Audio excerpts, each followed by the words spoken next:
Hello, we are here to provide you with your weekly Arsenal therapy session, which is what these are pretty much turning to each and every week after Arsenal, of course, drew 0-0 at Ellen Road against Leeds in what was an entertaining display of sorts, is probably the best way to describe it, with red cards, the post getting hit ridiculously often, and we're going to break it down with two wonderful guests, so let's get straight on with it.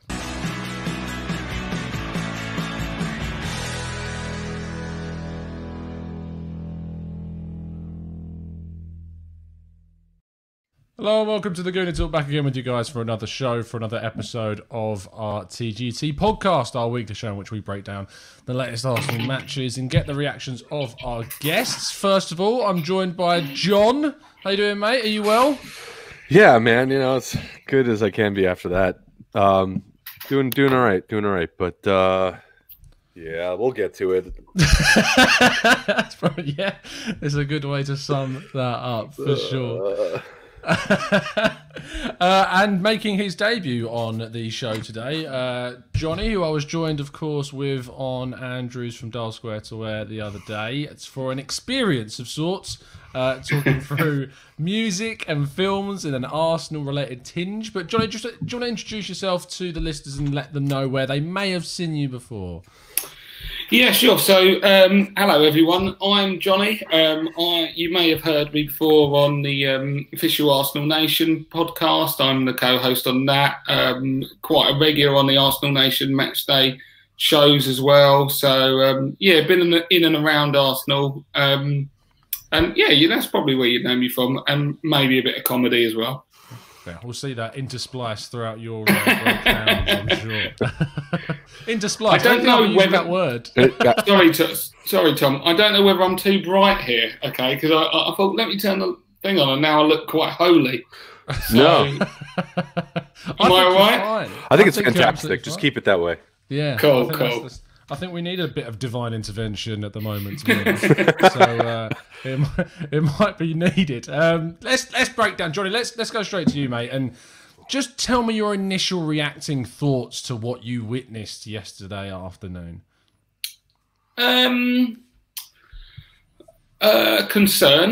Concern is definitely there, and obviously disappointment. So let's talk more on the kind of players' accountability, because there's an obvious place to start there with regards to Nicolas Pepe, a guy who is absolutely, going game to game for whether he even has a future at Arsenal, let alone how his career is going to go. He's not set the world alight at Arsenal. I always would say, as many other people would say, that, he didn't ask to be bought for 72 million, but unfortunately that's the way it's gone. We expect a certain level of play from a player who has consumed that much of our resources. It's concerning also because when someone doesn't hit the ground running as much as he has, it doesn't really look like there'd be a potential return on his money if we were to come and sell him. So we have to try and kind of make this work. I was optimistic and talking about this recently that I think planning through the middle with Aubameyang might have been one of our best potential solutions. But when you put in a performance like that, because what will happen, and rightfully so, is the main talk around Pepe will be around the ridiculous red card and how he let the fans down, he let the players down, he let himself down. But also, he wasn't really playing particularly well before that anyway. But then again, that's kind of an indictment on Arsenal and how we were playing. We weren't particularly coherent. But I do think that to surmise the broad views on it, I would say that whilst Pepe's red card really did put the nail in the coffin, if you like, I thought, to be honest, we were second best pretty much throughout the game. Leeds hit the post 3 times, I think. And quite frankly, we were quite lucky to get away with even a point in the end. I think most people realise that.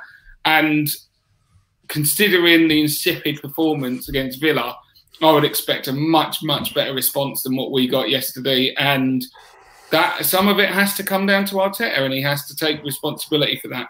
Yeah, John. I mean, I kind of got the feeling that we looked tired, like we looked really tired. And Johnny says about being second best, but Leeds just look so much fresher. And I understand that they are a side, of course, that have a lot of energy about them, and Bielsa wants them to play in a certain way, and they certainly did that. Yeah. But I still felt that there was just an element of fatigue around the Arsenal side, and we've seen managers like Klopp and Guardiola talk about this kind of over intensity of fixtures, I suppose. But lots of teams have got to play lots of games, and players are going on international duty. And at the end of the day, the argument will always be raised that these are professional athletes that train day in, day out, and have the best diet and the best fitness regimes. But I don't think there was any excuse for that reaction after what was a really horrible 3-0 defeat against Villa. No, and certainly not an excuse that, like, listen, all right, not every team comes out of playing, as many games as some of our players have played, and then has to play a Bielsa press team, right? So that is difficult. So I'm not taking that away from the equation, because it's absolutely a factor in how you have to see how we approach the game and the results and everything like that. But that wasn't the biggest problem yesterday. If that was if it was lethargy and whatever, this was a tactical breakdown in the efficacy of how we approach this game, and how we utilize certain spaces on the field, and how Phillips had more passes in the game than Xhaka, Ceballos, and Willock put together. The one player versus our pretty much entire, what you would call the creativity of our midfield, and that's absolutely unacceptable. And it has nothing to do with how tired the players were. Do you know who completed the most passes for us? What, Leno, maybe? Yeah. Oh. Yep. Yeah. So that's disgusting. That's not good. That's not good. And it sucks, because you could see things. You could see a bedrock, and I'm sure we'll get into it later. I like to call it a bedrock, just as to what we're kind of establishing from a base upwards. But when you see performances like that, and like, this is not something that we're unused to seeing, right? That's the annoying part about this. Like, after a break, you never know what you're going to get with Arsenal. Sometimes they'll come out and they'll be great, and then I'd say most of the time they come out of an international break and they need another step, and that's a mentality thing. So yeah, I get the tired aspect of it. Aubameyang played, Saka was on the bench, so that's not really an excuse. The players that played like a significant period of the games, were not really on the pitch. How many games did Bellerin play, for example? He was one of our best players. He was one of our best players, and he still played in the international break. So look, I get, and he even came out afterwards and said, like, it's difficult to play a team like this. But no, I don't think you can attribute the deficiencies in our performance on solely the kind of lethargy that they may have had from international break. Like you said, it is almost a level playing field, and we're seeing teams come out, even though that they've had players play in international break, and they did not play the way we did. And it comes to the way the players were playing, it comes to the attitude, and it comes to ultimately the manager and the tactics that he's using, and the deficiencies we have from a tactical perspective. Yeah. Let's kind of break down some of the intricacies, I think, of the game, and look at some of the finer details, starting off, I suppose, with the selection. Johnny, Arteta was given the issue of not having Thomas Partey or El Neni, who, of course, had a really good performance against Manchester United. Not so great against Aston Villa. Of course, we only had Partey for half of that game. But it meant that we returned to the, I suppose, classic Arteta midfield pairing of Granit Xhaka and Ceballos. I thought there were other options that we could have maybe chosen to go with, and I felt that maybe we could have seen a return to the more natural 3-4-3 formation that we've seen with Partey being out. He didn't. He persisted with the back four, put Willock into that midfield slot. How did you kind of look at our midfield, and do you think that what we saw at the end of last season is now kind of not necessarily outdated, but certainly something that we need to move on from if we want to reach that next level? Well, I think the way you summed it up there is perfect. It's not about outdated playing the old style formation, which we're kind of used to. But one of the things that was exciting about Arteta when he first came in was that he showed an ability to change how we were playing very early on. And one of the things that Arsenal and Gooners everywhere have been crying out is the ability to go into a game against class opposition and be resolute and not necessarily just throw the kitchen sink at it and get smacked up. So seeing someone who could set a team out with particular tactics in mind in order for the greater good to come to fruition and actually nick results was amazing. When we're going to teams like Leeds, and yes, they have coped admirably with the step up into the Premier League, but this isn't a team like Liverpool here. This is a team who from the Championship, and yeah, they've got attacking power, but you can get at them, and they've been got at, and we shouldn't be accepting going up to Elland Road and just red card aside, not scoring goals. We had what? When did he get sent off? In the second half? All of that time, and we haven't scored or really threatened that greatly. And as many people have commented, we probably looked more threatening after we were down to 10 men and Saka had come on the field, which again is a real indictment of the level of play and probably the way that we were set up.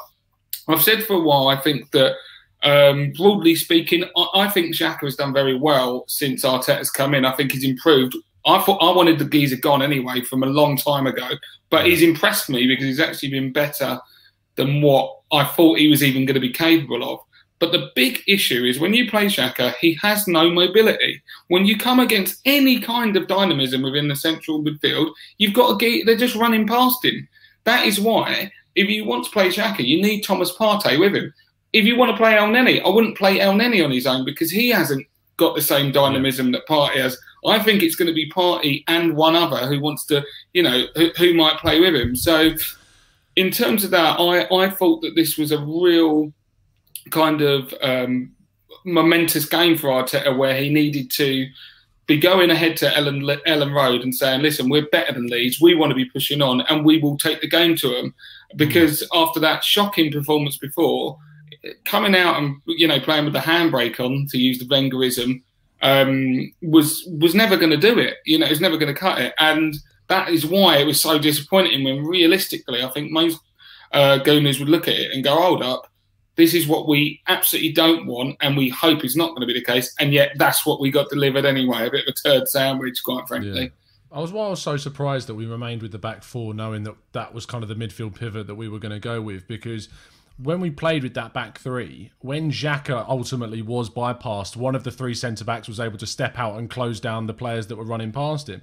And if we wanted to maintain that back four, I would have liked to have seen a player that's said to play in the central midfield, and that's Ainsley Maitland-Niles. And he is someone that is mobile. He is someone that can turn, and he has got recovery pace, and he can get into those positions. And he was available. He didn't really play over the international break. He was on the bench, and it's just, if you're going to play with that back four and you're going to go over midfield three, Willock's not going to give you the defensive cover from that position. Ceballos really frustrates me because I feel that not necessarily that Arsenal have ruined Danny Ceballos, but Arsenal and him being in the position that he's been in under Arteta and to an extent Emery previously as well, he's kind of become acclimatised to playing this really deep role that he's so acclimatised and so accustomed to it that he now can't be that free-flowing attacking player that we actually signed him as from Real Madrid, and previously when he was at Real Betis, he was a more free-flowing attacking player that found the spaces in behind the defence. And we've seen glimpses of that, and we saw that with the goal that he set up for Nketiah earlier in the season. But he's so acclimatised now to this passive style of play in the midfield that I don't see him escaping from that. I especially don't see Arsenal going in for him permanently end of this season. So we've got to work out that when Partey is not around, we need an alternative to that, because Partey isn't going to be around for every hope that he will be, but we've learned from this that he isn't going to be. And so that's why I felt playing those two very slow passive midfielders was just a bit of an error on that part. John, the other key selection that a lot of people were very riled about was Willian starting again. Willian, of course, has really not done too much this season besides the game that he had against Fulham at the start of the year, in which he kind of... He did the perfect job of giving a first impression. Right. that's what you give him. Yeah. And he must have been listening to those famous words of "you can never give a second first impression." But yeah, totally. It's kind of important to maintain that level afterwards if you want to maintain that same reputation. Right. He was selected again, and at halftime he came off supposedly with an injury, and he was feeling like tired. His muscles were feeling tight supposedly. The guy went off to Dubai. Right. During the break, for whatever reason, I don't frankly care what the reason was, but he went off to Dubai And Arteta, for me, and you know how much I back the guy, but Right. you can't select that after this has happened. It just doesn't make any sense to me. No. But here's the thing. I guess it really I depends. know I didn't ask you a question in that. I'm just talking about that aspect of it. I'm not sure the specifics of that whole trip, or it didn't seem like it was authorized. It didn't seem like he did it the right way. So it does raise an interesting question about why he was selected, right? And it might just be that maybe Arteta, because we know Arteta rates Willian. Because I remember that Athletic article, like they were saying that that Willian wasn't brought in as like a squad player. He was brought in to potentially be a starter for us, because him and his technical staff, Arteta and the technical staff, rate Willian. I'm going to put that one aside for now because here's the thing. I don't see what Willian is bringing to the table in the last, 3 times he's played on the pitch. Like you said, he started off really well, and in theory, you could see where a technical player like Willian could bring something to this. But like, he's not occupying the spaces that we need right now, and he's not providing that link from defense and midfield to the attack that we need right now. Where you're getting Aubameyang, who's not touching the ball, who touched the ball 4 times in the first half against Leeds. Like that, that's on players like Willian and Pepe and to get the ball to someone like Aubameyang, or because Willian got the ball too, and that goes. I'm getting ahead of myself. That goes back to the fact that we have no one in that space right now. It was like Xhaka, Ceballos, and then that area where you need a player with some kind of technical quality. And I'm not going to name who right now because I know. Whatever. My point is, we'll get there. Yeah, we'll get there. Point is that Willian, to answer your non-question, Willian absolutely probably shouldn't have been playing if there was some kind of a disciplinary issue.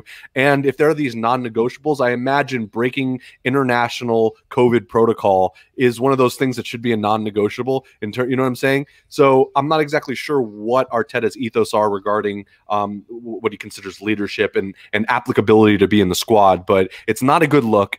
And then to come on and put on a performance like Willian did, it just adds crap to the fire. Yeah.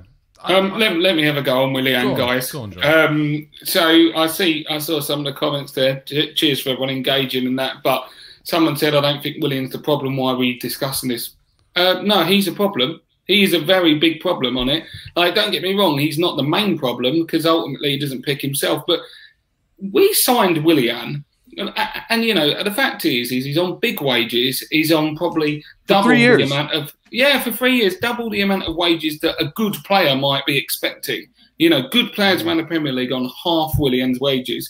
Now, one of the reasons why we signed this player, why he would be attractive to Arteta, is that he was a plug-in-and-play player. He had countless years of experience in the Premier League. This is not someone who's going to go, I need to adjust to the pace. He is a Brazil international who has played for the best part of a decade in the Premier League and should be able to adapt to our style of play. Apart from that first game, he has been absolutely shocking. And the fact that he is repeatedly picked, that is actually causing me bigger concerns about Arteta because he just can't seem to pick the right players for my money. It's a grim reality at this stage, but Saka, who is a 19-year-old, is a must start for me now. I don't really see another way how we can play because he is just so influential for us. And it's a sad realisation that that's the case, but it doesn't mean it's not true. Willian just goes missing in games. He doesn't have the ability to take hold of it. He will find himself not just marginalised in terms of the space he finds on the field, but also in terms of getting involved within the build-up. So for me, I'm really, really not happy with Willian's dishing out, and ultimately I would have expected a lot more from him up to now. Hopefully Martinelli, when he comes back, will quiet this issue. All right, a few things because it looks like some people in the chat are talking about it. First of all, I think that this is a big, broad scope of everything that's happening in this game. So we're not singling Willian out here. No. It's not, that's not what's happening here. We're discussing the game. Willian was part of the game. It's been interesting. There was a big issue with him going to Dubai, so it's something that's relevant here. I don't think he was our worst player, and I don't think he was the problem here. He absolutely was. There's way bigger problems than Willian at this club at the moment. But you can't just ignore it. You can't just ignore it because he's in the starting 11, and it seems like he's a player that's actually being trusted by Arteta and the technical staff to come in, week out. So to not talk about the fact that he's not having the greatest performance, which I think he didn't, would be kind of a dereliction of what we're supposed to be doing on an Arsenal podcast. Yeah, absolutely. I wasn't saying he is the main. This is not a get Willian out the team and then we're going to be at the top of the league. That's not what this is about. But if you're viewing games like yesterday and thinking he was a positive part of our team performance, then for me, we're on different wavelengths, because I absolutely don't think he is. And I think that in terms of the way Arsenal are going to have to start playing to get, it's all about our attacking coherency. That's what we're looking for. Yes. That's what we haven't seen in months. Maybe 1 or 2 games under Arteta, and that is what the pressure is on him to find. So it will make a difference which players he uses to get that system, but also how they step up and take accountability for their performances. I agree. I think that Chris is really surprising me in the chat, to be honest, because he's usually a much more level-headed fella. A bad day, maybe. I don't know. Look, I like Willian. I think that he's not the problem, but clearly the chat thinks that we have like a little bit of that. We don't. I like Willian. It's just, come on. I mean, you don't see that there's a problem here, and he's an attacking player. We have an attacking problem. It's about the selection of the player that I think that we're getting onto, is that we've got a situation where we can pick others that have not had necessarily a chance. Like Nelson was on the bench. He could have started. He had a lot of energy and a lot of running about him, more than I thought that Willian did during the game. And whilst, as I said, and we have said, we're not saying that Willian was the issue in this game whatsoever, but based upon form and based upon behaviour, I don't think he was worthy of a start in this match, and I think that's completely fair. And evidenced by the fact that Arteta took him off at halftime. That didn't happen in a vacuum, all right? It wasn't super good performance, right? It was not affecting the game, and that could be the wrong decision, but he did it. Sorry, I was going to say, I can see people saying that Nelson was poor yesterday, but that's not the point that we're making. That's all well and good saying that in hindsight, that Nelson was poor. It's the point about who you start and the decision-making behind those, why you start those players. And Nelson may have been poor, and I'm not saying that he wasn't. I don't think he offered anything. I thought he took some awful corners and set pieces during the game. The point was that we started him. Go on, John. Yeah, I'm going to say this, and I'm sure we're going to get onto it at some point, but Pepe's penalty, the red card rather, one of the things you mentioned, Nelson, and I think that one of the biggest problems, besides the fact that he's out for 3 games and it showed this kind of recalcitrance or whatever went through his head and he lost his mind and whatever he did, it was stupid. It ruined the game for players like Nelson and Willock, who were finally getting a chance to play a Premier League game, and that was the biggest problem with that. Let's talk about it, because we've kind of waited long enough, I suppose. Talk to me about this thing, John, because Pepe, I think it can be overanalyzed at the end of the day. It's a red card. He's headbutted someone. He's got angry. We can go down the route of saying that he's let the side down, he's let the team down, he's let everyone down, he's let the whole school down. But at the end of the day, it's just one of those things. The biggest point for me, though, is to say that this was his chance. He has been waiting for so long to be the starter. He's gone off to international duty. I did a show on the channel. People criticised me for doing the show, where I said that I didn't feel like he had to come out and make the comments that he made right at the beginning of the thing. I'd rather that he worked hard in training and earned that starting spot. But he came out into the press and he said the comments saying that he should start. So to then do that immediately afterwards, just stinks of ruining. It sucks. It sucks. Yeah. This was Pepe. This was a real chance. I thought Pepe had to come in, and like you said, he was away at international duty. He's got some Europa League games. He scored a couple goals. Like, his stats were good, and it was like, all right, like, this is what we're talking about. Work your way in, and then to do that, it was just what was going through your head at the time. It doesn't make any sense. It completely backed. I mean, 2 steps forward, 18 steps back in terms of his progression onto the team. And then, like I was saying, one of the biggest things that people aren't talking about is how much it ruined the game for those younger players who could have had an opportunity so early on in the second half, that you had players like Willock, you had players like Nelson who had a chance. I know Willock's game in the first half wasn't that great, but he had a chance to step up in the second half. And you know, I'm sure that you know, he was probably fired up. He looked ready, and then that just completely deflated it. The entire way that we played changed. Honestly, you could look at it and say maybe we probably may have lost the game had he not get sent off, because we all of a sudden started parking the bus and made it more difficult for them. But without getting into kind of speculation there, you're looking at what's going through your head, man. You're trying to break into this team. You're trying to set example and show the manager that he should be playing you. Like, what on earth? What, I know he apologized and everything like that, but what faith is the manager going to have in you right now? That you took a chance like this, and then this is what you did. You set yourself back so much from a progressive standpoint in the manager's eyes, in my opinion. I cannot see how this doesn't put him in a hole, and he really needs to step up and come up, because rise above this, because it's really bad for him. It's really bad for him. But is he, like you say, you know, he's really trying to break into the team and stuff. Is he really doing it? Because one of the things with but what I'm saying is, with Pepe, one of the things that's most frustrating about him is, you know, and I appreciate different human beings have different ways of living their lives and carrying themselves, but he's so languid and so kind of, you know, just lackadaisical. At times it doesn't seem like there's any feeling to him. So, you know, there's no hunger when I'm seeing him on the pitch. It doesn't seem like he's, you know, trying to take the game by the scruff of the neck.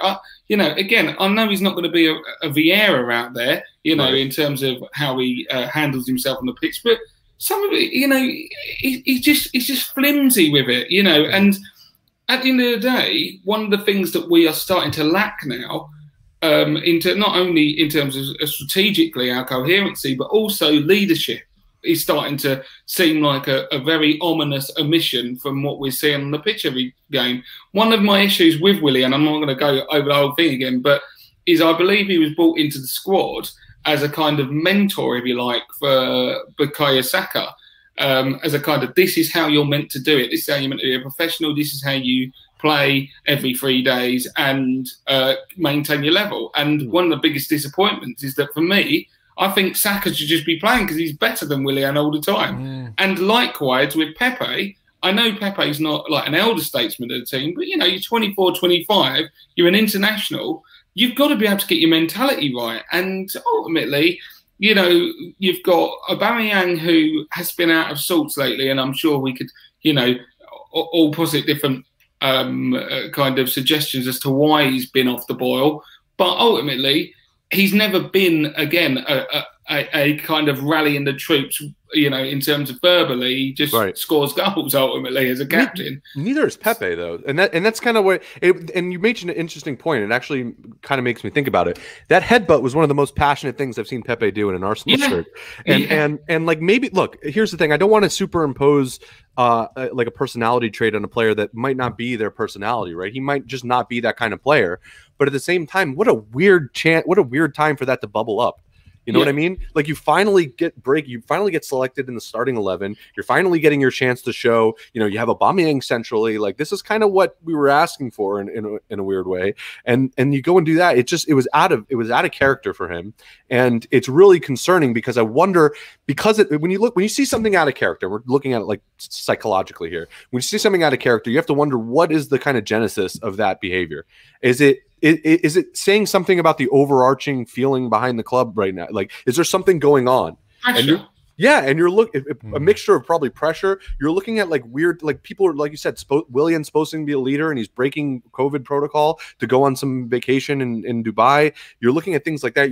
It starts to have a little bit of a pattern, in my opinion. Whether it's actual, you know, reality and that there is something going on, I don't know, but when you're seeing out of character actions from players where they shouldn't be behaving the way they are, it kind of makes you wonder and raises a little bit of red flag in my eye. So it's going to be interesting to see how that unfolds and whether any more kind of out of character incidents take place with some of these players, because I think you're going to have to look and say, well, there's something going on there. What's going on?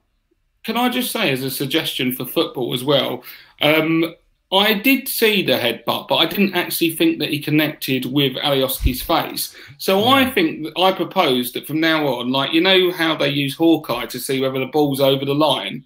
They should use Hawkeye for headbutt incidents to make sure that the head has actually came into contact with them. Like, you know, when they go to that X-ray bit and you see the impact on the inside of their face. If there's any broken bones, then it's Mortal a red card. Exactly. If they can't, but VAR can't even.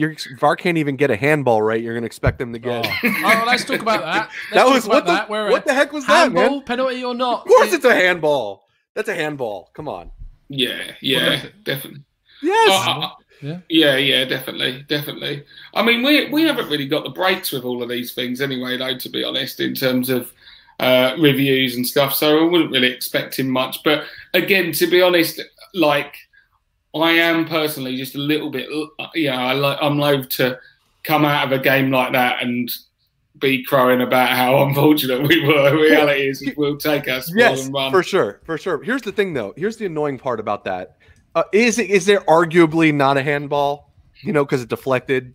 Is that what we're talking about, right, but Tom? It's still going towards goal, isn't it? Like the shot deflects off his foot. It's heading still in a goal-driven direction, and the hand then stops it from reaching that destination. So surely that has an impact on the game. And and not only that, the body. Not only that, if it were the other way around, that's a penalty for us.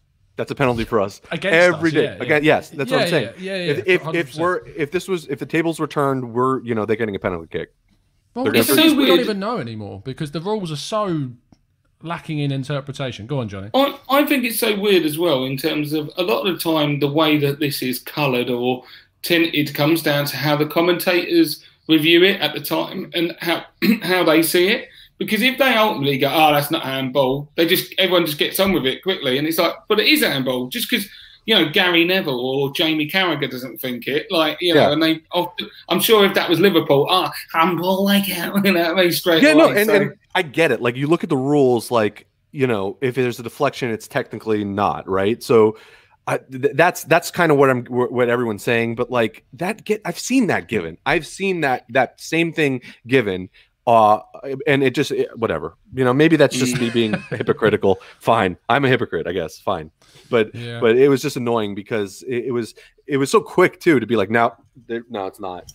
Well, let's get on to the elephant in the room for the game. I know there's quite a few elephants around Arsenal at the moment. Arteta, we've been talking to half an hour on the pod and we haven't really mentioned him so far. I obviously wrote a piece this morning about how I see his situation at the club in terms of like an overarching long-term look at things. Because based on this game and based on the games we've had this season, there is an increasing proportion of the fan base that are quite happy now to cut ties at this stage and move on.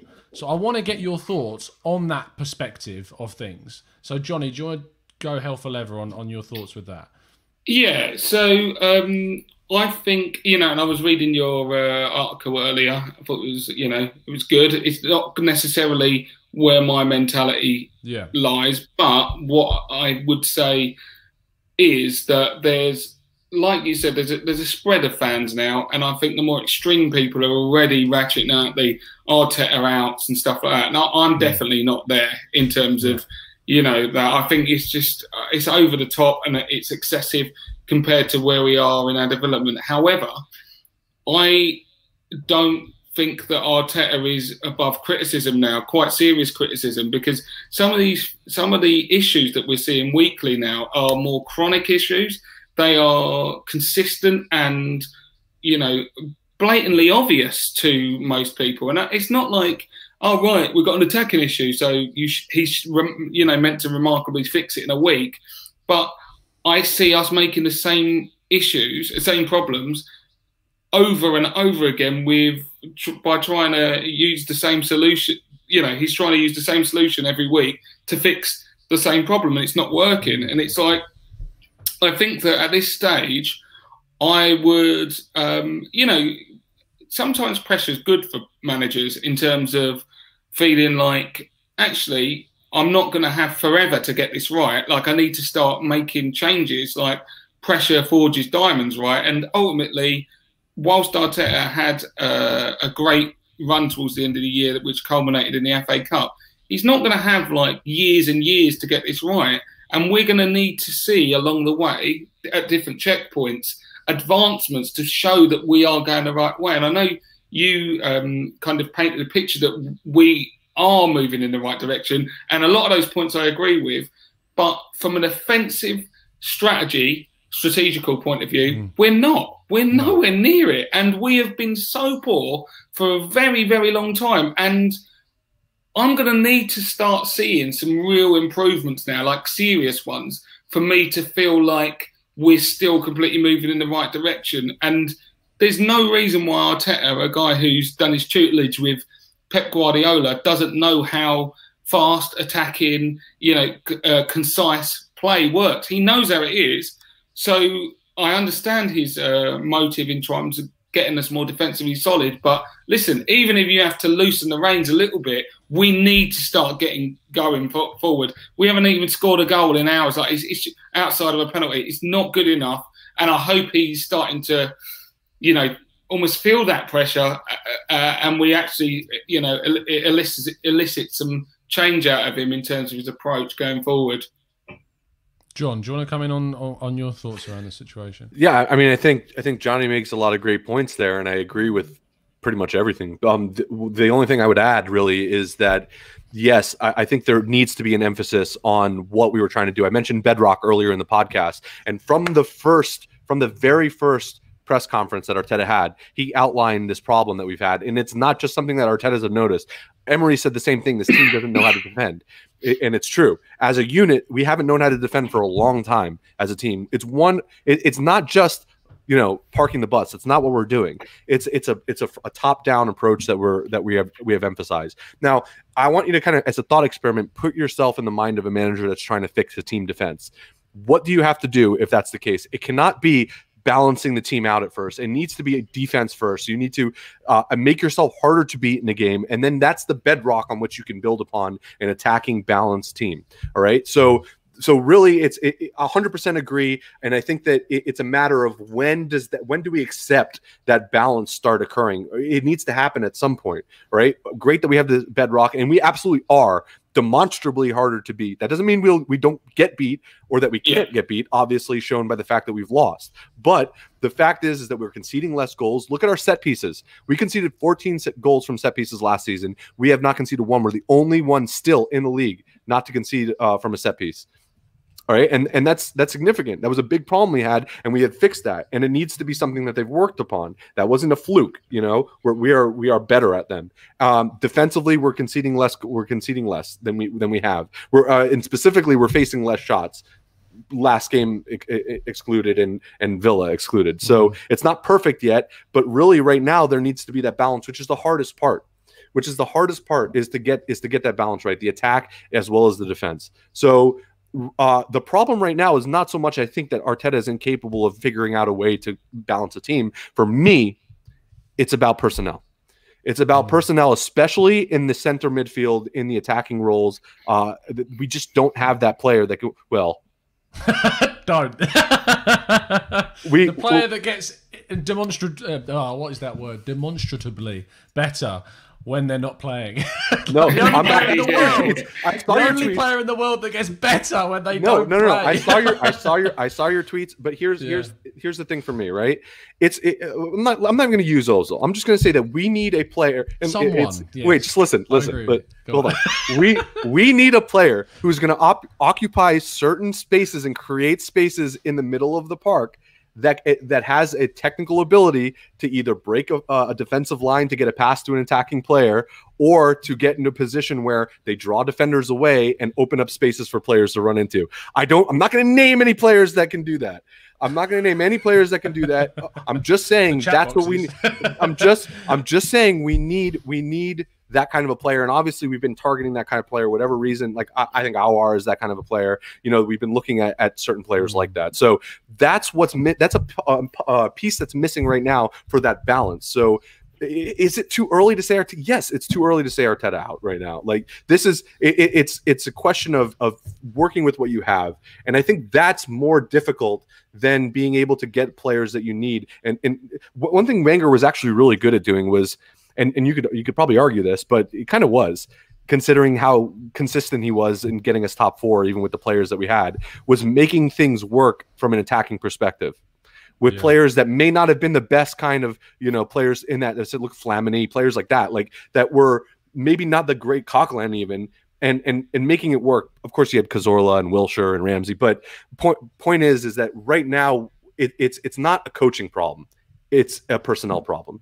And that's why I think this January is super important for this. And if he gets the players that he needs and we're still having this balance problem, then we'll talk. But I disagree, actually, because I actually agree with a lot of your analysis, but we come to different conclusions because it's interesting you say that, strategically it's quite similar. It's in fact the inverse of the issue we had with Wenger, where we would constantly be able to, be a force from an attacking point of view, but defensively we were just all over the gaff for so many years, and I think it's more that because it's not necessarily about, in terms of players, like we've got Aubameyang, who is legit, he's a world-class striker. I mean, he's barely having touches of the ball, let alone shots on goal and, obviously not scoring goals. I think that there is a tactical issue with regards to, I think, and I get where you're coming from, like the defensive issue was such a glaring hole when Arteta came in that it was obvious that he was going to try and address them first. Well, he said but at this point, he said he was. The season's over. The last season's over now. That shocking season done. We came out with a bit of silverware. Ideal. This is a new season now, and you can't just be going into every game just saying defensively solid, defensively solid. I'd like to see our attacking verve be moved along a lot more because ultimately the needle hasn't been pushed at all, I don't think, since the start of the season. We've looked really poor going forward outside of one game, and I don't think it's a case of we can just sit here going, oh, okay, we're going to be defensively solid, and then at some point in the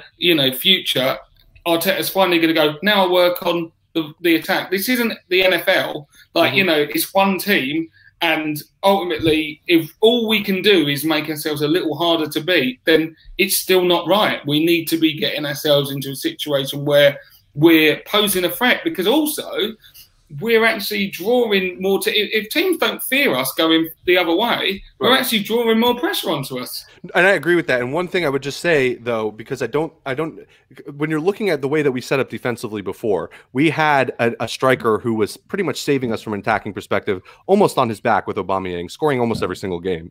All right. So when you're looking at with the plan we had from an attacking perspective, it wasn't that there was none. We were scoring goals, evidenced by the fact that we beat City and Chelsea in the FA Cup. That we put on some great performances. We beat Liverpool, in the Community Shield. We were scoring a lot, especially in the last half of the season. After we were scoring. All right. The problem now is that attacking threat isn't there anymore. Aubameyang is in a slump right now, and it's not, and part of it's because he's not getting the proper service and stuff like that. And that goes back to my point though. It goes back to, yes, obviously not waiting long, but the thing that was saving us before, it's not like it changed very much, other than the fact that I think you're spot on with that. I think that the tactics, I don't think Arteta has come in and his offensive tactics have ruined us up top. I think that's something that's been completely misinterpreted by a large proportion of the fan base. Arteta is not doing something which is making us less effective in the final third. Correct. I feel that we're in a complete slump of form with all of our quality forward players. Aubameyang out of form. Lacazette lacking in confidence, can't finish his dinner. Pepe does not look like the player that we signed him as. And then you've got the players that are supporting them. Willian, we've talked about it, has been poor so far this season. When I say poor, Christopher Fung in the chat box, I know you're going to pick me up on it. I'm saying he's not of the level that we thought he was going to be when he came in. You then got the players below him in Nelson, who has been given a chance, didn't take it. You've got Bukayo Saka, who is the only breath of fresh air in this entire squad, and feels like, along with Kieran Tierney, is carrying the whole weight of this creative force on his back. And then you've got other players that, like Nketiah, that just doesn't seem to convince plenty of people like myself. And then Martinelli's out injured. So, Johnny, what I would say to you is I completely understand what you're saying about things do need to change, and we do need to focus on, we can't just completely focus on turning Arsenal's fortunes defensively around, because as you say, you need to find the balance with then improving things going forward. But what I would put to you is do you not think that there's an element of the entire front force of our team being in such poor form right now that is letting us down ultimately. And but then I suppose you would come back and say that shouldn't Arteta be doing something about that? But then what is? But what does he do? What do? that? But that's the point. So, yeah. So when I was going to come back with that. So well done for preemptive. No, but I mean, when I say he needs to do something about it, when you look at one of the things that Guardiola and coaches like that are doing, but I say Guardiola because of the proximity with which Arteta worked with him. You're talking about players, the likes of Foden. I mean, he's a very good player anyway, but there are players that come into that system, and because they know what they're doing, it doesn't mean that they're all strangled by, they have to be in this position here, they have to do that. If anything, it creates a relaxing effect in terms of once you know what you're meant to be doing, you can go out and express yourself within the constraints of that role. Whereas our players look like this current system has startled them a bit. Lacazette, I think, has been on a downward trajectory for a while, so we'll perhaps take him out. Players are allowed to be out of form, but I think that there are systems that could get a lot more out of Pepe. I know he had to take a lot of responsibility for how he's been performing, and obviously that nonsense yesterday. But when I see Reiss Nelson, I'm not sure he's up to it. Same with Eddie Nketiah. I don't think they push us on at any point there. And obviously, I think there's a massive opportunity for Martinelli when he comes back. But again, we're just lumping a lot of pressure onto what is a young player coming back from a large injury. But ultimately, there are loads of, even if when you look at Klopp at Liverpool when he went in there, they had some fits and starts before they got to the levels they obviously are at now. But you're also talking about when he was first in there, people like Adam Lallana and that, who I don't think good player, but I don't think anyone would say is, a world-class talent or whatever. But he found a way to get the best out of them, in terms of picking up someone like a Mane and stuff early on and just really getting him to start reaching new heights. And then obviously when you're getting acquisitions like Salah and stuff, who are, real successes in the transfer market, that takes you onto a next level. So we do need to add and supplement to our squad, but also the players that are there, I think so many of them from an attacking point of view. Who would you say Arteta has actually improved? Elneny. That's a thing.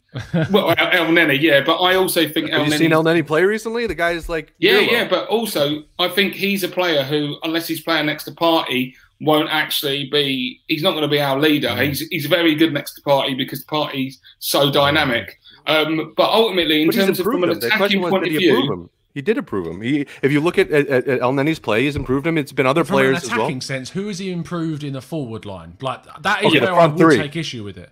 Okay, I agree with that. I think that's a good point. Yeah. But I also would say that none of those are his players. And you bring up Jurgen Klopp. Like Jurgen Klopp came into a situation at Liverpool where they're a very similar situation to we are right now, where they're out the Champions League.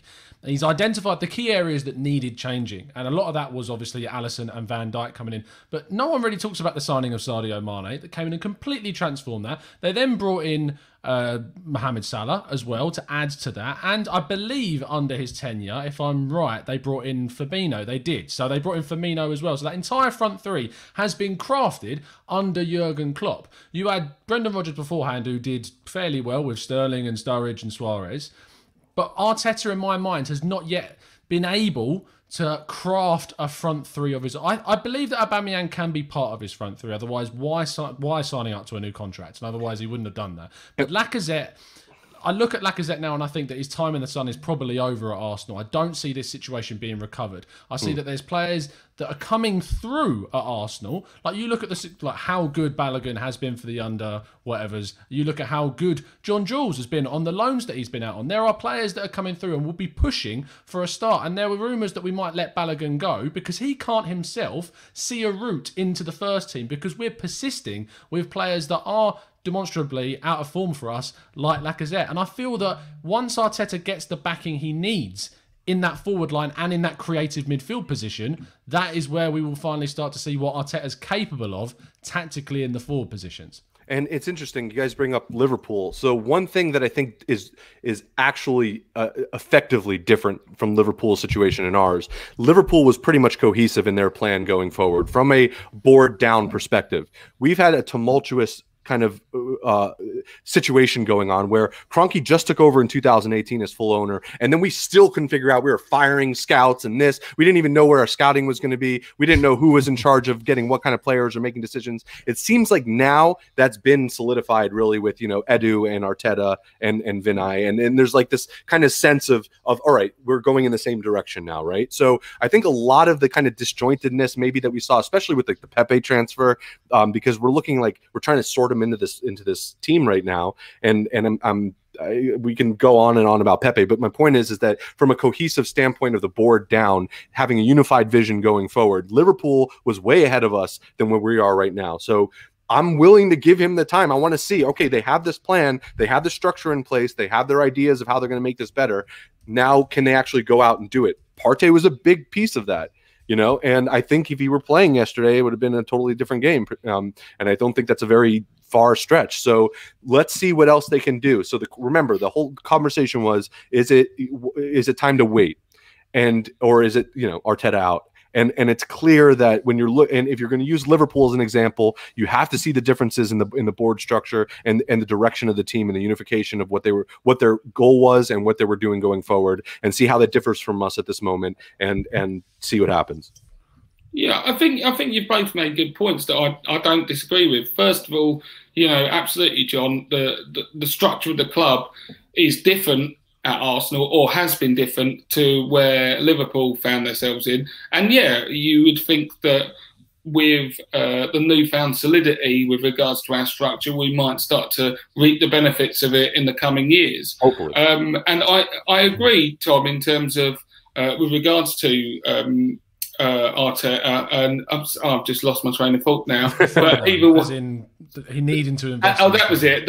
Sorry, the counter I would say to you is that, of course, Klopp brought these players in, and so arguably Arteta will bring these players in as well. But what the criticism, and I think legitimate critique, would be is if, and we know he did go after Aouar and didn't get him, but ultimately if the situation is as dire as it is in terms of us going forward, then maybe you should have gone harder for a forward player, because look at us. So I do think your assessment's right, but then it doesn't mean he's completely free of critique, because ultimately you're the manager, and if you look at it and go, no, we are not even outside of a penalty, not scoring goals in like 6 hours, 7 hours. That's not 8 hours. 8 hours now. No, you're right. It's not good enough. It's not excusable. Like, I can sit here all day and say that Arteta needs to have investment in the front line, but when you still have players that, if we're honest, 172 million pounds worth of players in Lacazette, Aubameyang, and Pepe,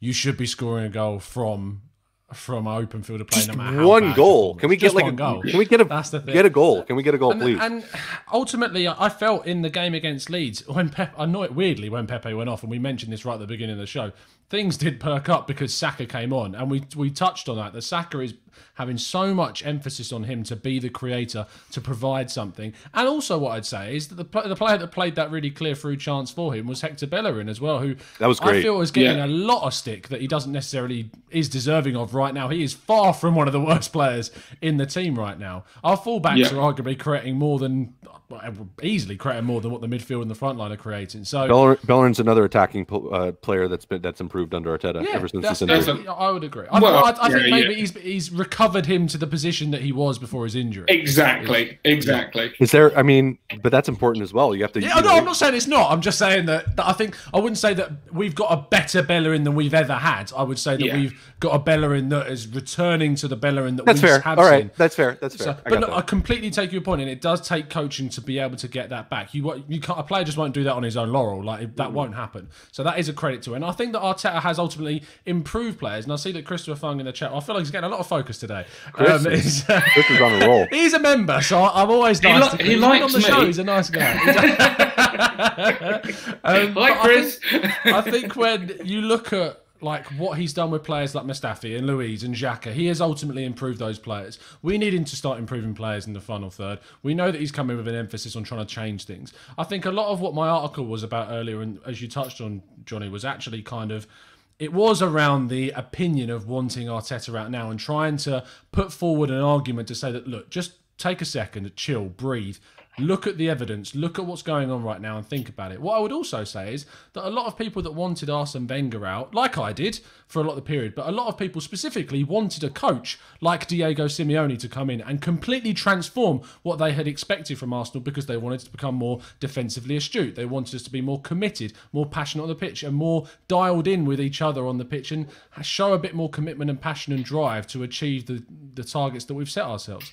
But Simeone, ultimately, when he has brought players like Thomas Lemar in, has failed with those attacking players. And coaches that are more specialised in one area of the pitch can't be perfect all over. Pep Guardiola, as we touched on, has been defensively flawed at Barca and Bayern and now at Manchester City. There has been issues with that. Coaches cannot be perfect all over the pitch, and Arteta's biggest challenge clearly is going to be tactically influencing that forward line, but I feel that we won't see that ultimately until he gets to make some investment, because we've brought in plenty of players under Arteta now, in Cedric and in Marie and in Partey and in Gabriel, but these players aren't forward players. They are players that are trying to shore us up at the back, and ultimately until I feel that we get that, and I feel that the criticism to say that we should have pushed harder for Aouar, I felt that Arteta prioritised him and actually was kind of overruled by Seyedou in that area of that, which is fine for me, because I think that Partey was one of the players. We were only going to get a player like Partey that summer. Aouar could wait until the following summer. And there's others RRE players. Yeah, there are others, like Soboslai, for instance. Or so I had to bring him up in some way, shape, or form. Hey, cheers, Drew. So there you go. Have you got a bet going on or something? No, but I just want to. I think we should mention him as much as possible. Okay, that's fine. But yeah, I think ultimately we could talk all day about the influence of Arteta, but I think that a lot of people, and ourselves included, it just need to be a bit more patient and wait until. I'm interested to see what January does. I'm interested to see what Arsenal do, but there are a lot of points to still be played for before we reach that. We've got Wolves coming up next, which is the final thing that we're going to talk about. Currently, they are losing 1-0 to Southampton, unless it's changed. Yep, they're losing at home to Southampton. Along with us, they aren't scoring many goals either. So we went up against a Leeds side that go all out attack all the time, and it ended in a 0-0 draw. We're now coming up against a side that are also offensively quite flawed like ourselves, but have a good defensive record. So, Johnny, you've got the tough task of telling me how you think this game is going to play out. Do you know what? I mean, I can't sit here and paint a positive picture, to be honest, because after the Villa result, I thought that there would be a lot more impetus from Arteta in terms of the way we were set up in attacking that Leeds game, particularly because, you know, Leeds can be got at. Do you know what I mean? And we don't necessarily need to be playing like Barcelona to cause them real problems. But after seeing what happened with Leeds, I mean, you know, it's is that Wolves game at home as well, isn't it? Yeah. So you would expect we are better at home in terms of creatively, but obviously still been quite disappointing lately. I think, as I said, I think there are ways that we can set our team up to be better, to perform better. I know it's easy to say from my chair. I'm not the manager, but ultimately I do think that we're hamstringing ourselves with regards to the way that we're being set up. Especially, you know, I think if Partey comes in, that's great, and we can kind of build from there. I do still like Dani Ceballos in the 8. I think I think he's one of our better players still. I know he's, you know, been a little bit hot and cold, but that's kind of part of what the team's been like lately. But I think Saka now has to start. I mean, full stop, has to play every game. Like, there is no other way around it. I think Aubameyang needs to get back into the middle. And, you know, obviously we need to get people around him. I'm not even going to bring up Ozil because, well, you know, let's just try and avoid it for the time being. I know some people think that is the answer. The thing is, for the people that don't think Ozil's the answer, like for me, I think that story is played out. It won't end up positive anymore. So for me, yeah, it's a waste of energy. I just kind of feel like whilst Arteta keeps putting out, like not him personally, but the teams keep putting out this, it gets harder to, you know, shoot down those people clamouring for Ozil, because it's kind of like, yeah, but I mean, look at what we're seeing all the time. And there's no question that, like you say, when people's have got their rose tinted on with regards to Mesut, they're going to be thinking, oh, yeah, he'll be pulling the strings again, you know. I would like to see absolutely Saka, Aubameyang. It's annoying because, you know, I wanted to see Pepe with a bit of a run in the team now, and obviously he'll be gone now and, you know, up against it. I don't know if, is it Joseph from the comments or Jonathan who... Christopher. Christopher, that was it. He won't like me saying I personally don't want to see Willian in there because I'm not seeing what he's kind of bringing. I'd like to see some other options. But also, you know, for me, I'm not convinced by Reiss Nelson, but if he gets given the nod with a kind of remit of, look, go out there and beat men and really take people on, because I find he's a bit timid. He's within himself, and that's not really going to break you into an Arsenal team, especially when we're in need of creativity. But yeah, ultimately, I think the opportunity is there because we're playing a team who might be, you know, heading in low on confidence as well. But Lord knows there's a danger as well because Jimenez is a dangerous player. So we really need 3 points. There's no other way to skin it, really. I'm going to be mean and press you for a prediction. 1-1. Yeah. John, your thoughts on the game and a prediction as well?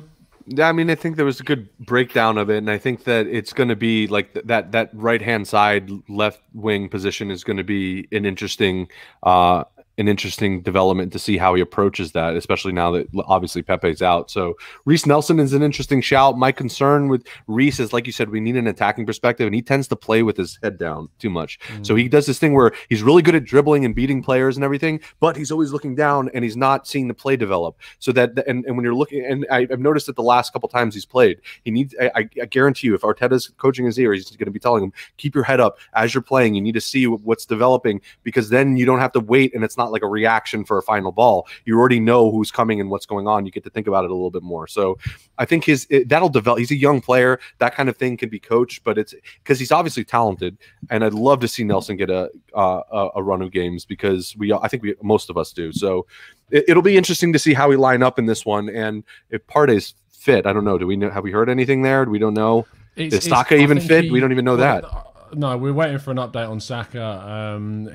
It was an injury caused by impact, so we're hoping that it's not going to be too serious. I think it was a case of precautionary. He was in too much pain to carry on. It was precautionary. We didn't need to keep him on in that game. Okay. Partey is more positive that he was basically in a race against time for the Leeds game. So you imagine if he's not made that one, he'll go make the Wolves game. That'll be good. And then by then, I think El Neni should be cleared for his quarantine. You expect to see Partey, El Neni in the midfield. I'd kind of like to see Partey, Ceballos, as Johnny said. I think that offers us more, and we need to progress the ball forwards. And I don't see El Neni doing that as much as Ceballos will. Do you not think that, John? I know you see his improvement. Yeah. I think, like I said, I think that his ability to progress the ball forward is actually extremely underrated, and I think that we've seen a lot more of it under Arteta as well. I'm not saying he's like the great, and Pirlo is obviously, it's a joke, but the guy, what do they call him in Pyramid Pirlo? But maybe Ceballos would be a little bit more dynamic. But the thing is that any game that Ceballos has played, has he really been that attacking, dynamic player like that? I think that he's had moments, but it's never been. So I don't know. I don't know if that's the answer. I don't know he's if not Santi at the end of the day. No, obviously not. But seldom players are. I also think if you're going to kind of judge Ceballos in that respect, at the end of the day, our best midfielder is Partey by a way. Now he's legit. He's a world-class talent. So just like with El Neni, and I do respect the point you're making about El Neni, he's improved and he looks excellent with Partey, because some of these guys can only play and reach top level with Partey because of what he brings to the team. So I think that to get a proper assessment on where Ceballos is at, you have to see him next to Partey, because with Xhaka, he's asked to do too many different things because Xhaka's not mobile. So Ceballos is moving around more, and Xhaka, one of the good parts about his game is he progresses the ball forward quite well, like through the lines. But Ceballos is running and he's not in those progressed positions on the pitch because he has to cover with Xhaka. Whereas Partey, I think, will free up a lot of people. I get the point. The problem with that is that the evidence has shown that Partey and that Xhaka and Ceballos actually can work. We saw at the end of last season, before Partey was even here, it was a very functional midfield. It was actually a decently balanced midfield. So it's unclear exactly what the impetus was that, or not the impetus, but the catalyst that caused it to kind of not work as well right now. Xhaka hasn't started a Premier League game in over a month since yesterday.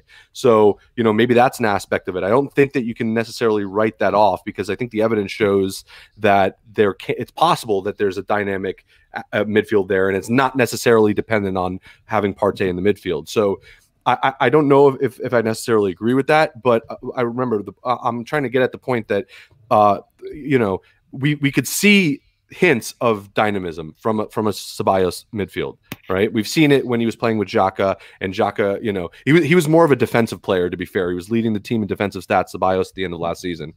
But what I'm seeing from Elneny is a little bit different. I am seeing more, obviously that defensive side, but there is this penetrative aspect to his game that we're starting to see develop, at least recently. If it continues, is a different story. So when I'm saying, is it a clear-cut distinction or choice whether we should have Ceballos and Partey in the midfield or Elneny and Partey in the midfield, I don't think it's an easy answer right now. So I could see maybe where you would want from a, you could see a player like Ceballos being a more dynamic player, just because I actually don't. I don't necessarily see him as a more dynamic player. I guess that's I don't think Ceballos needs to go if Elneny plays, though. I think you'd play both of them. I think you'd play Elneny like a three midfield. Yeah, and then you'd push Ceballos further on. This is kind of what I'm saying, and say, look, you've got cute feet, you're comfortable in tight spaces, and can you get into that? Can you get into those pockets and thread balls? I'm fine with. I have no issue with Ceballos has to play with Elneny. I think if all of our players were fit, it might end up with a one or the other, but currently it's a play in both situation. But we're totally in agreement there. And remember, before I was saying we need a player in that space in the midfield that's going to be offering that like drifting, like right there, like African Theory TV is saying, that room to drift and make penetrative passes. I don't think that'll be Elneny. I agree with you there. And so I'm thinking more of like a two-man pivot there. But if you want to put a third person in the midfield, I think Ceballos would be the one. Yeah, I think there's also opportunity. So like Emil Smith-Rowe, since he's come back from injury, has absolutely smashed it for the under-23 since coming back. I think that he hopefully will play in midweek against Mulder, and if he has a really good game in, say, the centre of the park from a midfield position, he could play out wide, which is also somewhere where he can play. But if he does play well, then he puts himself in contention, because it is an area of the pitch in which there is available spots for competition. So I'd be interested to see how that goes down. I think Willock had kind of a shot against Leeds to have a chance at that role. He looked kind of energetic, but ultimately didn't really have the impact on the game that was necessary to kind of say that, yeah, he has nailed down that spot now for the next few games. I'm assuming that he'll also play in midweek against Mulder, so he's got another opportunity there. I would like to also see Mainsley be given a chance in the midfield to add some more dynamism as well. I think that he's someone that we kind of resting our laurels on a bit, and I mean, at the end of the day, Wolves came in with a near £20 million bid for the guy in the summer. He's worth something to us, and he has done really decent stuff for us. He can be defensive, he can be offensive. I think as a box-to-box style midfielder, he's kind of got all the assets necessary for that role. So it would be interesting to see a partnership between him and Partey, who, as Johnny's saying there, he does make everyone better who plays next to him. So it'll be interesting to see how it sets up. John, can I get a score prediction just before we wrap up? I'm going to go 2-1 for Arsenal. Okay, I'm going to go. They've just equalised, by the way, so it's 1-1 now. 2-2, Arsenal. So I'm you know me, always the optimist. I'm going to go with a very cagey 1-0 win to ourselves. Both sides are lacking in creativity up top, and their goal scoring records aren't great. So it's going to be a really tactical affair, which may side in Nuno's favour. We'll just have to wait and see. I know Mike's going to like my 2-1 prediction. Of course he will. You're going to get that meme put into the chat box very soon. But thank you so much, guys, for listening in the chat box. It's been an absolute pleasure to break this down for you for an hour. There's been some good debates, some heated discussions, which we enjoy. Chris, Johnny, I'm looking at you two. But it's been some really good fun. John, thank you so much for coming on, mate, as always. Yeah, man. Thanks for having me. Do you want to tell people where they can find you and what you're going to be up to? At 305 Cast and hopefully podcasting. We might be doing You it. say that every time. I do. I'm the Never worst. happens. Still I'm the waiting worst. for a I'm the podcast. worst. Still waiting. Johnny, same for you, mate. Absolutely fantastic debut on the show. Thank you for coming on. Tell people where they can find you and what you're going to be up to. Cheers, thanks for having me. I've really enjoyed it. Well, my social handle's there, so you can follow me there. I also, as a bit of a aside to Arsenal, if you get fed up of doing like thinking about Arsenal and want something else, I also do a fatherhood podcast. So for all the dads out there, the How's Your Father podcast, we have loads of different guests coming on talking about different aspects of fatherhood. You should get Mike on there. Yeah, our friend Mike is all over fatherhood. There we go. Nice, that's awesome, nice. though, man. Okay. That's really cool. Good stuff. Awesome. Yeah. At the How's Your Father podcast, so do check it out. And if you want to follow me, my handle's there. Yeah, as I say, your pinned tweet with Russell Kane at the moment is a fantastic little monologue from him about kind of the perception of fathers. It's really good. So definitely people check it out. That's awesome. Fantastic stuff. But yeah, it's been a pleasure. Make sure you follow us over at the Gooner Talk TV. We'll be back again tomorrow with most likely a tactical look at some of the issues that we had against Leeds and how we might change them. I know John loves those tactical breakdown shows. But other than that, we'll be back on Wednesday, of course, with the preview of the Molde game. Looking ahead to another fun Europa League tie. And afterwards, of course, there'll be the match reactions as always. Thank you so much for listening. Drop a like on the video, subscribe if you're new, and we will see you again very, very soon. And as always, up the Arsenal.